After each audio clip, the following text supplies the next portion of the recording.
There's nothing more powerful than someone who doesn't react. Do you know why? Because when you don't react, you become very powerful. You can make other people feel uncomfortable with their own behavior. And this is a place where you come to get all the fluency secrets you need to speak English with confidence and ease. Now, if you've been following for a while, you'll know that I am a big fan of saying less and listening more. Tip no. 1. Pause before you speak. This may be easier said than done, especially if you're a reactor. My team and I will be with you every step of the way to ensure you achieve your fluency goals. So what are you waiting for? Head over to the website and apply now. Now it's time for you to put what you've learned into practice. Think about a time when you had to deal with a difficult situation or a person. How did you react in that situation? Was it helpful? If you did, please give it a thumbs up. It really helps my channel and motivates me to keep creating videos for you. And don't forget to subscribe if you haven't already. Thanks for watching, and I'll see you next time. Bye. Do you think you could have handled it differently? After thinking about it, write down what you would do differently in that situation. Use the tips we've discussed in this lesson to help guide your response. Then share your story with the community. I really want to see your stories because sometimes when we read other people's stories, we realize that we're not alone. There are other people who have experienced similar situations, and it helps us feel connected to them, and it gives us hope. But the good news is that you can train yourself to do it. A pickpocket stole my wallet, my phone, and all of my cash. I was devastated. I didn't know what to do. The worst part was I had to cancel my trip and go home. I felt so angry and betrayed. But instead of letting those feelings consume me, I decided to do something else. I went to the local police station and filed a report. I contacted my bank and canceled my credit cards. And then I contacted my airline and changed my flight. I was upset, but I knew that it wasn't going to change the situation. So I might as well make the best of it. I decided to stay home for a while and relax. In the end, I learned a valuable lesson about pickpockets and how to avoid them. I also learned that I'm a lot stronger than I thought I was. Start by setting a timer for 1 minute and then trying to go 1 full minute without reacting to anything. At first, it might feel uncomfortable, but the more you practice, the easier it will become. And hey, if you're here in class and you want to practice, you can do it virtually. You can do it virtually with your students as well. You can set a timer for 1 minute and then try to go 1 full minute without reacting to anything.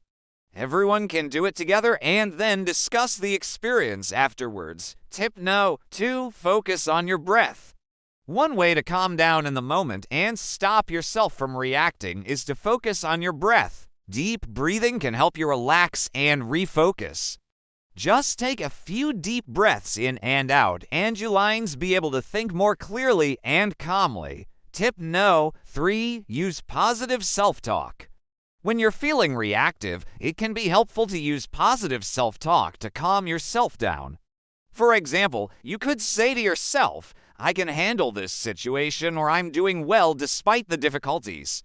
Positive self-talk can help you shift your mindset from feeling overwhelmed to feeling confident. And tip no. 4. Take a break. Sometimes the best thing you can do when you're feeling reactive is to take a break. Remove yourself from the situation for a few minutes and then return feeling refreshed and ready to communicate more effectively. The less you say, the more you listen.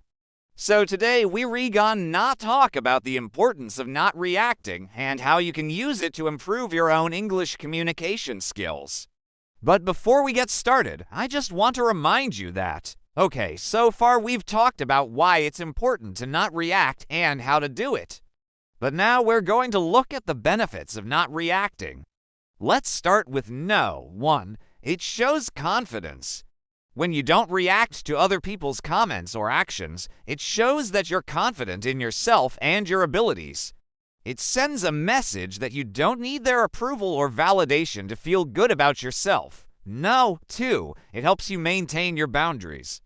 When you don't react to other people's requests or demands, it helps you maintain your boundaries. You're sending a message that you're not afraid to say no and that you're willing to stand up for yourself. No, 3, it reduces conflict. When you don't react to other people's provocations, it can actually reduce conflict. You're not giving them the reaction they're looking for, which means they're less likely to engage in arguments or fights with you. And no, 4, it makes you more likable. Believe it or not, but when you don't react to other people's negative comments or actions, you actually make them more likable. People appreciate your calm and rational approach to situations, and they're more likely to want to be around you. Well, I think it's time to get started. For example, if you are driving on the road and some reckless driver cuts in front of you, what would you do? If you watch my videos regularly, you'll know that I'm a big believer in observing before interacting. In fact, I made a whole video about it, so please watch that one after this one. But why should you observe? Why is it important? Well, there are so many benefits to being an observer. No, 1, it gives you a chance to think before you speak. Think about it. When you first start learning a language, you probably struggle to understand native speakers, right? And then, even when you do understand what they're saying, it takes you a long time to formulate a response. So if you're used to speaking your native language quickly, it feels strange and maybe even uncomfortable to have these pauses in your speech. So if you're an observer rather than a reactor, you give yourself more time to think about what you want to say without feeling awkward or uncomfortable. Number 2, it helps you learn from others. If you take the time to observe how other people use language, you can learn a lot from them. You'll notice things like how they pronounce words or phrases, how they structure sentences, and you can start to imitate them. That's how you learn, isn't it? By imitating others, we call it input, right? You receive something and then you produce it. That's how it works. And finally, number 3, it makes you more mindful of your communication. When you're an observer rather than a reactor, you're more likely to be aware of your body language, tone of voice, and other communication cues. You're also more likely to be aware of the impact your words are having on others. You're basically a more mindful communicator. Would you honk? Would you flip them off? Would you yell at them? What if they're playing loud music and you don't like the music? Are you gonna try to change the station for them? Are you gonna yell at them? Stop it! I cannot tell you how many times my students have told me about how surprised they were when they came to class and everyone was super quiet. They expected people to be talking, laughing, making jokes, but everyone was just sitting quietly doing their own thing. This is a superpower because when you don't react, when you don't give people what they want, you become very powerful. And this video is going to teach you how to use that power. Well, hello, my dear fellow English learner. It's me. Okay, so let's start by talking about why it's important to not react. Okay, now that we've talked about why it's important to not react, let's look at some practical tips on how to do it. Now, if you'd like to take your fluency to the next level, this is an amazing opportunity for you to dive deep into English, get a personalized study plan, and work with me directly. And let's move on to the second part of the lesson. Okay, so that was the second part of the lesson. I'll give you an example. When I was traveling through Europe, I got pickpocketed. Okay, I hope you enjoyed this lesson, and I hope you learned something new.